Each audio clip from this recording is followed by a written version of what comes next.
Vamos lá, pessoal, dar sequência à parte 2 do assunto carboidratos. Nós já vimos os monossacarídeos na aula anterior, vimos os disacarídeos e agora, nesse vídeo, a gente vai tratar um pouquinho de um outro grupo, os polissacarídeos. Então, vamos iniciar colocando algumas características dos polissacarídeos e depois, logo em seguida, caracterizando e diferenciando os principais exemplos de polissacarídeos. Beleza? Então vamos comigo para a gente concluir esse assunto de carboidrato. Ok? Então vejamos. Se nós percebermos, pessoal, polissacarídeos, lembra que eu falei, poli significa o quê? Muitas moléculas unidas. Né? Muitas moléculas de quê? Muitas moléculas de glicídios, de carboidratos. Melhor dizendo, muitas moléculas, nesse caso aqui, de monossacarídeos. Então, vamos característica por característica aí para a gente compreender bem. Então, vejamos. É interessante colocar que os monossacarídeos que a gente viu, lembram lá, pessoal? Glicose, frutose, galactose, aqueles três. Né? Depois nós vimos os disacarídeos. Lembra que eu brinquei aquela questão do saca-mal-lac, saca de sacarose, mal de maltose, lac de lactose, certo? Aquele velho mantra, saca-mal-lac, são os disacarídeos, mentalizando isso. Sacarose, maltose e lactose. Então, todos esses que eu estou falando, eles são adocicados. E aí eles costumam ser chamados de açúcares também. São carboidratos, pode ser chamado de hidratos de carbono, só relembrando um pouquinho, ou açúcares, enfim, ou glicídios. E aí, no caso dos polissacarídeos, não, gente. Os polissacarídeos, eles não são adocicados, são os carboidratos que não são adocicados. Quem são? A gente tem como exemplo, a gente vai ver mais à frente, daqui a pouquinho, mas já vou antecipando. São as massas, em geral, que a gente se alimenta, pão, né, trigo, tem. Então, vejam que não são adocicados, certo? Amido, no caso presente do pão, a gente vai falar tudo isso aqui, quais são as fontes de cada polissacarídeo, certo? Mas o que é inicialmente importante saber é que eles não são adocicados, ao contrário dos outros, beleza? Eles são, na verdade, considerados macromoléculas. Pessoal, macro significa grande, grandes moléculas. Então, nós estamos aqui falando dos polissacarídeos que possuem centenas, milhares de moléculas de monossacarídeos juntas, uma com as outras. Que monossacarídeos, Afonso? Aquele monossacarídeo que a gente viu, lembra? Monossacarídeo só tem uma molécula, volta lá naquela aula anterior. Disacarídeos são dois monossacarídeos juntos, né? E agora polissacarídeos são várias, centenas, milhares unidas, certo? E por isso formam grandes moléculas, são moléculas complexas.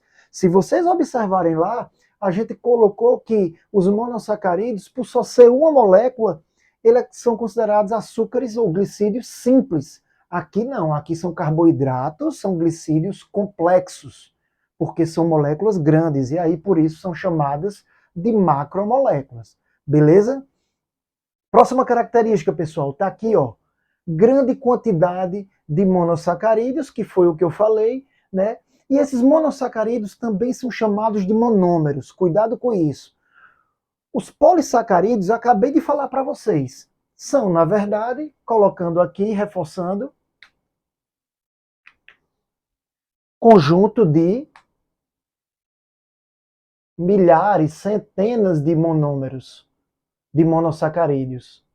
O que são esses monômeros, Afonso? Monômero, pessoal, é cada unidade molecular dessa. Ó. Isso é um monômero, isso aqui é outro, isso aqui é outro, outro. Esse conjunto aqui de milhares ou centenas, eu não estou falando dois, porque se for somente dois, são disacarídeos. A gente já estudou isso. Aqui eu estou falando de milhares ou centenas de monômeros. Cada monômero desse é uma molécula de monossacarídeo. E aí você, quando tem vários monômeros unidos, várias unidades moleculares, repito, o que eu chamo de monômero, nós temos aí os polímeros. Então, por que os polissacarídeos são considerados polímeros? Tudo relacionado a polímero envolve o quê? Monômero.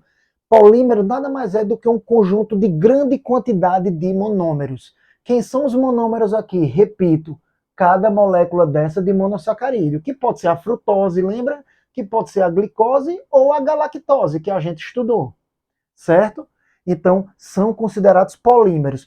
Ô Afonso, o disacarídeo aqui, ó, em cima, formado por duas moléculas, dois monômeros, ele é considerado um polissacarídeo? Lógico que não. Polissacarídeo, repito, milhares, centenas, é uma grande quantidade. Beleza? Disacarídeo só tem dois monômeros, tá aqui. E quando você só tem um monômero, monossacarídeo. Então eu estou sendo um pouquinho repetitivo para a gente relembrar, recapitular um pouquinho a parte 1 envolvendo monossacarídeos e disacarídeos lá, a parte 1 de carboidratos. Beleza? Vamos lá, gente, para frente. Próxima característica, sofrem digestão lenta. Quando a gente fala em digestão, e eu falei lá nos outros grupos, novamente comparando com os grupos anteriores, monossacarídeos e disacarídeos, a digestão que eu falo é a hidrólise, é a quebra. Lembra que a gente falou de hidrólise? A quebra das moléculas. Pessoal, se eu acabei de falar que são centenas, milhares de unidades dessas, ó, de monossacarídeos unidos, vocês concordam que para uma molécula dessa aqui, para ela ser hidrolisada é digerida, para que aconteça a digestão, é necessário que seja quebrado várias ligações aqui, ó. A quantidade de ligações é muito grande. E aí são muitas moléculas para serem separadas. Isso acontece na digestão, lá no nosso intestino, certo? E aí, há um bom tempo, a coisa demora bastante, a digestão é bastante lenta, porque são macromoléculas, são moléculas grandes, moléculas complexas. Então, se, por exemplo, a gente sempre ouviu falar, aqui no Nordeste, por exemplo, o nosso cuscuz, que a gente gosta tanto, né? O pão, que tem amido, o cuscuz. Quando a gente se alimenta do amido, por exemplo, que é um tipo de polissacarídeo, e o amido tem uma grande, são milhares de moléculas de glicose, né? Porque a gente diz que, poxa, comi um cuscuz, comi um pão, e aí passa-se o tempo e a gente ainda está saciado, a gente ainda está com a sensação de estar cheio ainda, né? Por quê? Porque a digestão é lenta. As nossas enzimas aqui vão demorar para digerir, para hidrolisar, para quebrar separar essas moléculas, certo? E aí é por isso que a gente tem a absorção também mais demorada. Não esquece disso, gente. Primeiro vem a digestão. Me alimentei do pão ou de qualquer outro alimento com amido, por exemplo, como eu falei. Me alimento do pão. A minha digestão vai ser lenta desse pão, porque o amido, repito, é uma macromolécula, é um polissacarídeo, tem muitas moléculas aqui para serem separadas. E aí o que é que acontece? Essa separação vai ser lenta. Quando acabar essa separação, depois de, sei lá, 2, 3 horas, depois que ocorre a digestão, essa separação, essa hidrólise, aí é que entra a absorção. Sempre quando a gente fala em absorção, significa o quê, gente? Moléculas separadas que são absorvidas, elas entram na circulação sanguínea, certo? E aí só entra na circulação sanguínea se estiver na forma de monômero, na fórmula de monossacarídeo, porque é uma só molécula. Você não vai conseguir pegar tudo isso aqui e essa grande molécula aqui entrar dentro da circulação sanguínea da gente. Você não consegue. Mas uma só molécula você consegue, depois que elas são separadas. Beleza?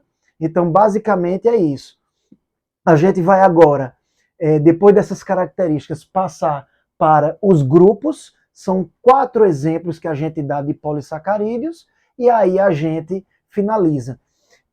Eu vou, de antemão, avisar que, assim quando eu finalizar esses 2 exemplos desse lado aqui, até glicogênio, Eu me afasto, vocês observam toda a tela, todo o nosso roteiro de aula, faz o print, se quiser, enfim, para poder estudar depois do roteirinho, mas eu vou depois apagar esse lado, depois que eu der o tempo a vocês para fazer o print, vou apagar esse lado aqui e deixar mais os outros dois exemplos para serem explicados e ficar na mesma tela para vocês. Não sei se vocês entenderam o que eu quis dizer, mas vocês vão entender no momento certo. Então vamos lá, dando continuidade. O amido. Primeiro exemplo é o amido, gente, que a gente acabou de falar, eu acabei de explicar. Qual é a fonte de amido? Plantas, algas. A gente vai encontrar principalmente o amido nos vegetais, né? O pão que eu falei vem do trigo, né? Então, os cereais, por exemplo, têm amido, as plantas de uma forma geral, nos grãos, né, tem amido. O amido, ele na verdade é um polímero, lembra? Polímero, conjunto de monômeros, que tem como monômero a glicose. O que é que eu estou querendo dizer com isso, gente? É que o amido nada mais é do que várias moléculas de glicose juntas. Várias moléculas de glicose juntas. Milhares, centenas. Então é uma grande molécula, é uma macromolécula. E por isso, logicamente, ele tem digestão lenta. Ok? Uma parte aqui importante, gente, que às vezes no vestibular, no Enem, nas provas o pessoal pode pedir, é raro de pedir, mas eles podem colocar como uma casquinha de banana. Né? Uma informação um pouco mais aprofundada, dá para vocês absorverem, mas com muita cautela, não é o principal a se absorver, mas é sempre bom algo a mais. O amido, gente, ele possui na sua estrutura molecular como se fosse dois tipos de amido. Existe o amido, que a estrutura é linear, a molécula, então olha aqui ó, como é que é, acompanha comigo. Ó. Ela tem as curvas, mas é toda linear. Ó. Ela é toda linear, certo? É uma molécula se unindo à outra. Uma molécula de glicose, lembra ó, o monômero glicose? Cada bolinha dessa é um monômero representado a glicose, cada bolinha dessa é uma glicose, ó. E aí você tem, quando a estrutura molecular é linear, você tem um amido do tipo amilose. Quando a estrutura é ramificada, olha para cá, você tem ó, a estrutura molecular, que seria a amilose aqui, mais alguns pontos aqui, ó, e aqui você tem ó, ramificações. Essa ramificação e aqui nesse outro ponto essa ramificação. É como se aqui fosse a cadeia principal e aqui cadeias laterais, ramificações laterais. Essa estrutura mais ramificada nós chamamos de amilopectina. Então, repetindo, o amido ele possui dois tipos de estrutura molecular: linear, um do lado do outro, enfileirado, fazendo curvas, sem problema nenhum. E aí a gente chama de amilose, tá aqui. E existe também, repetindo, a forma ramificada, que está aqui, chamado de amilopectina. Certo? Eu quis colocar isso, mas não tenho grandes preocupações com isso. Função. Aqui é importante. Qual é a função do amido? O amido ele tem função estrutural, gente? De forma alguma. O amido ele não tem uma atuação de compor, de formar os tijolinhos, sei lá da membrana plasmática das células das plantas. Não. O amido ele não está lá na estrutura das membranas do complexo de Golgi, daquelas estruturas, aquelas organelas. De forma alguma. O amido ele não tem atuação estrutural. Ele serve para quê, Afonso, para as plantas? Serve para fornecer energia para a planta. O feijãozinho lá, o grão de milho, aquela parte mais macenta ali, aquela massa, aquilo ali é riquíssimo em amido, certo? E aquele amido, muitas vezes presente nas sementes, nos grãos, ali nos cotilédones, são reservas de energia. O amido ali serve como depósitos de energia para o processo de germinação, que é um processo que requer gasto energético, certo? Então a planta, quando está em crescimento, está se desenvolvendo, muitas vezes esse amido ele é sequestrado, ele é digerido pelas próprias enzimas das plantas para poder a planta crescer, certo? E também utilizado em outras situações de gasto energético, floração, enfim, outros metabolismos das células vegetais. E aí, eu falei que o amido ele se encontra nas plantas, nas algas também, não esquecendo das algas. Ele é produzido, é bom lembrar, pela fotossíntese, certo? Pela fotossíntese. Mas o homem que não é bobo utiliza também na sua alimentação, que é o que eu venho falando. A gente vai trabalhar, por exemplo, come um cuscuz, come uma macaxeira, que aqui no Nordeste é o que a gente chama, em alguns locais é mandioca, enfim. Esse tipo de alimentação é rica em amido e o homem se aproveita desse amido como alimento. Então, o amido ele tem função energética para a planta, mas também, por fazer parte da nossa alimentação, a alimentação dos animais também, de outros seres, também vai ter função energética para esses outros seres. Dando sequência, após o amido, o glicogênio. O glicogênio, pessoal, ele se encontra nas células animais, principalmente nas células do fígado. É o glicogênio hepático, como chamam, e também nos músculos, que muitas vezes o pessoal esquece de citar o glicogênio presente nos músculos. Então, por exemplo, o glicogênio, ele na verdade também tem como monômero a glicose. Ele é formado por um conjunto de moléculas de glicose e ele tem uma estrutura muito mais ramificada do que o amido. No caso, ele é parecido com a amilopectina, porque ele é ramificado, mas ele é muito mais ramificado. Essa é a diferença, certo? E aí, como ele atua, por exemplo, nos músculos, que muitas vezes o pessoal só fala do fígado, como eu disse. Às vezes a pessoa está na academia malhando bastante, ou então em alguma atividade que requer esforço físico, muscular, e o músculo começa a gastar glicose ali, energia, e diante disso, o glicogênio ele entra em ação e libera mais glicose para aquele músculo que está precisando de mais energia. Não esquece o que a gente tinha falado. A glicose é o monossacarídeo e ele produz bastante energia, libera bastante energia, certo? Durante o metabolismo. Isso a gente falou lá em monossacarídeos, na primeira parte, beleza? Então, como eu já falei, a função ela é de reserva energética. Quando, pessoal, o organismo da gente precisa de energia, está gastando muita glicose em alguma situação de esforço físico, como eu já disse, quem é que entra em ação? O glicogênio, justamente liberando glicose para que ela possa fornecer energia. Então veja que ele tem função energética. Em nenhum momento eu falo que ele tem função estrutural. Só para a gente fixar bem isso, ok? E aí ele também tem a função de regular, de manter os níveis de glicose no sangue.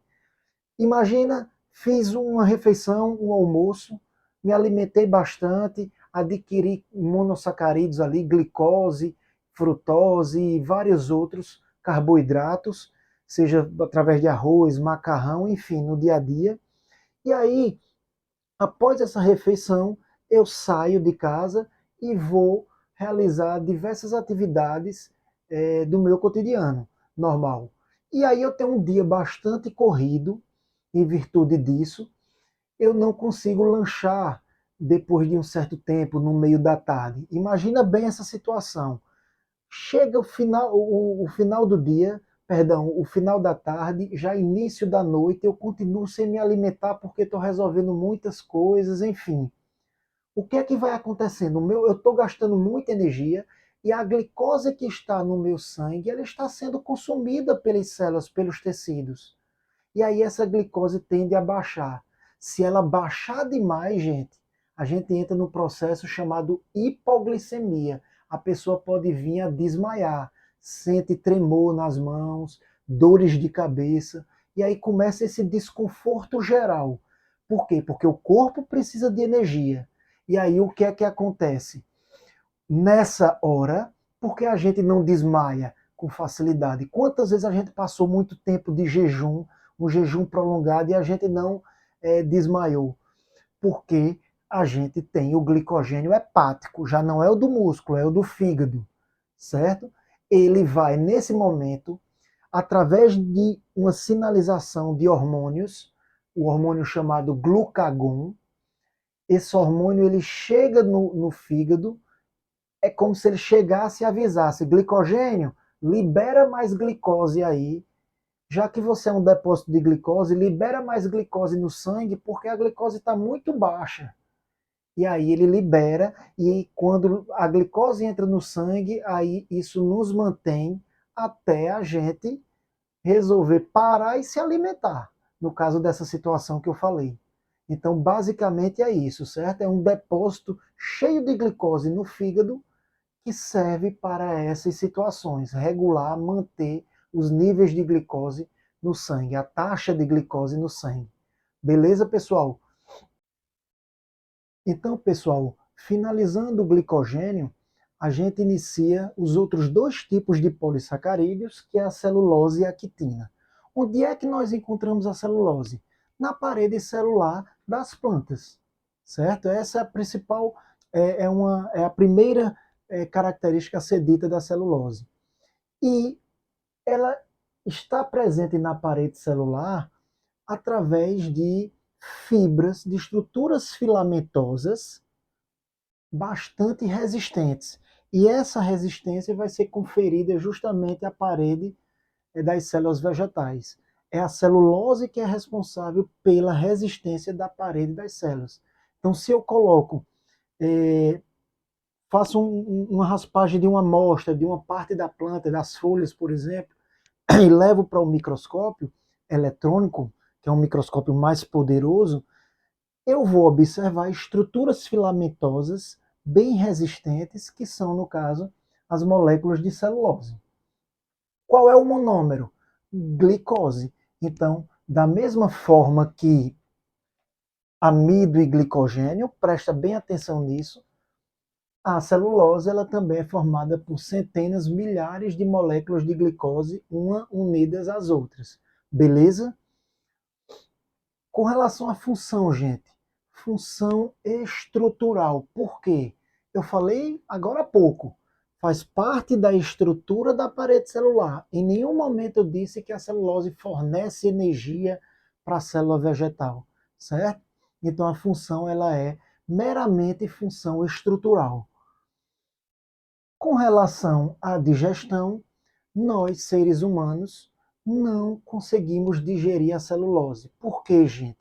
Porque nós não temos a enzima chamada celulase capaz de quebrar a molécula da celulose. Nós não temos essa enzima.